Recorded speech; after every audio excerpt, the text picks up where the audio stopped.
তো বেসিকলি হচ্ছে আমরা গ্রন্থ সমালোচনা কিভাবে লেখা যায় সুনির্দিষ্ট সময়ে ভাগ ভাগ করে ইজিলি সেটাই আমরা আলোচনা করব।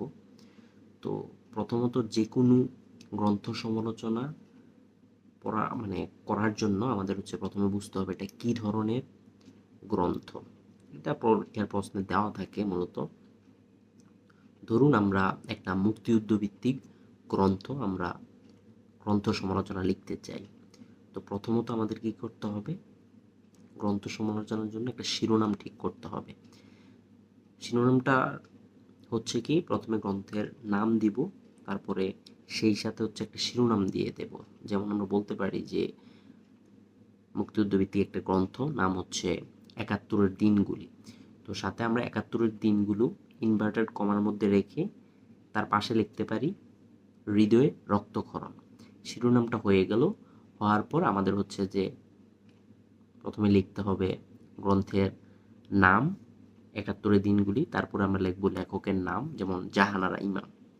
তারপর এই পুরো লেখাটাকে 15 থেকে 18 মিনিটের মধ্যে আমরা যতটুকু পাবো আর কি, এই 15 থেকে 18 মিনিটের মধ্যে আমাদের হচ্ছে শেষ করতে হবে। তা আমরা যদি একটা সিস্টেমেটিক ওয়েতে আগাই তাহলে কিন্তু আমরা হচ্ছে যে সুন্দরভাবে যে কোনো ধরনের গ্রন্থ সমালোচনা যদি একটুখানিও জানি আমরা লিখে আসতে পারবো। তো এই যে গ্রন্থ সমালোচনাকে, এই পুরো মাঝখানের লেখাটাকে আমরা হচ্ছে যে 8টা ভাগে ভাগ করতে পারি। তো প্রথম ভাগে হচ্ছে আমরা কি করব, গ্রন্থটা কি ধরনের, মানে একটা গ্রন্থ তো আত্মজীবনীমূলক হইতে পারে, গ্রন্থ মুক্তিযুদ্ধ ভিত্তিক হইতে পারে, গ্রন্থ ভাষা আন্দোলন ভিত্তিক হইতে পারে। যেমন আমরা একাত্তরের দিনগুলো নিয়ে কথা বলতেছি। তো এখন একাত্তরের দিনগুলোটা কি ধরনের, একাত্তরের দিনগুলোটা হচ্ছে মূলত একটা মুক্তিযুদ্ধ ভিত্তিক দিনলিপি, বা আমরা প্রথমে বলতে পারি যে এটা একটা মুক্তিযুদ্ধ ভিত্তিক গ্রন্থ। তো এটা দিনলিপি আকারে হচ্ছে যে লেখা হয়েছে, এটা আমরা বলতে পারি। তো বা দুই এক লাইন আমরা লিখতে পারি। তারপরে আমরা চলে যাব হচ্ছে দ্বিতীয় পোর্শনে বা দ্বিতীয় অংশে, যেখানে আমরা বলবো এই যে গ্রন্থটা, এটা লেখককে, লেখক হচ্ছে জাহানারা ইমাম।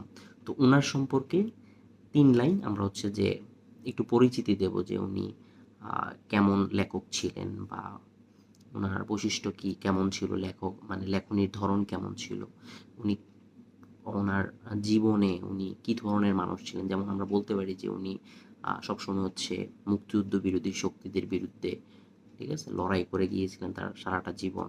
এবং উনি ছিলেন শহীদ জননী রুমির, উনি শহীদ জননী হিসেবে পরিচিত, এবং উনি ছিলেন রুমির মা, ঠিক আছে, শহীদ রুমির মা। তো এগুলো আমরা মোটামুটি লিখতে পারি। তারপরে আমরা 3 নাম্বার অংশে, এখানে হচ্ছে আমরা মূলত বলবো গ্রন্থটার বৈশিষ্ট্য কী, গ্রন্থটার লেখার উদ্দেশ্য কী, ঠিক আছে, বা গ্রন্থটার কোনো ধরনের ঐতিহাসিক প্রেক্ষাপট আছে কি না, সেটা আমরা মোটামুটি আলোচনা করতে পারবো। তারপরে চতুর্থ অংশে আমরা কি করতে পারি, চতুর্থ অংশ হচ্ছে আমরা একটা পুরা বিস্তৃত, এর কোনো নির্দিষ্ট কোনো লাইন নাই, ঠিক আছে। ও আচ্ছা, তৃতীয় অংশে আমরা সর্বোচ্চ 3 থেকে 4 লাইন, আমরা 4 থেকে 5 লাইন লিখতে পারি। আর চতুর্থ অংশে যেটা বলতেছি সেটা হচ্ছে আমরা এখানে গ্রন্থের আমরা চরিত্র, তারপর হচ্ছে গ্রন্থের কাহিনী, এখানে আমরা মোটামুটি বিস্তারিত বা সংক্ষেপে আমরা লেখার চেষ্টা করবো আর কি, বিস্তারিত কাহিনীটা।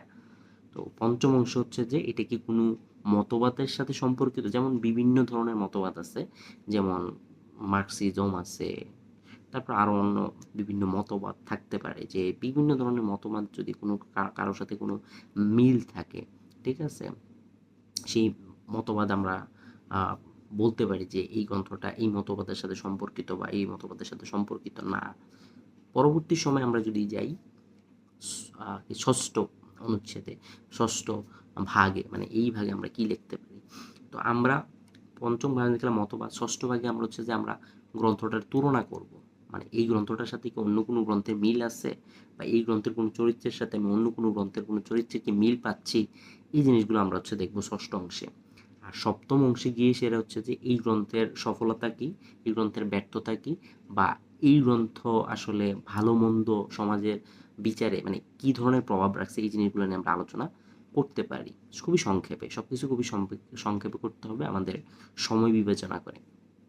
অষ্টম অংশ হচ্ছে আমাদের গ্রন্থের ভূমিকা, গ্রন্থের গুরুত্বপূর্ণ দিক আমরা বা গ্রন্থের গুরুত্বপূর্ণ ভূমিকা কি এই জিনিসটা আমরা 1 লাইনে বা 2 লাইনে আমরা বলতে পারি। তো ওভারঅল আমাদের খুব মানে বেশি করা লাগবে না, জাস্ট আমরা ফলো করলে এই 8টা স্টেপ আমরা যেকোনো ধরনের গ্রন্থ সমালোচনা লিখতে পারবো। জাস্ট একটু ধারণা থাকলেই হবে।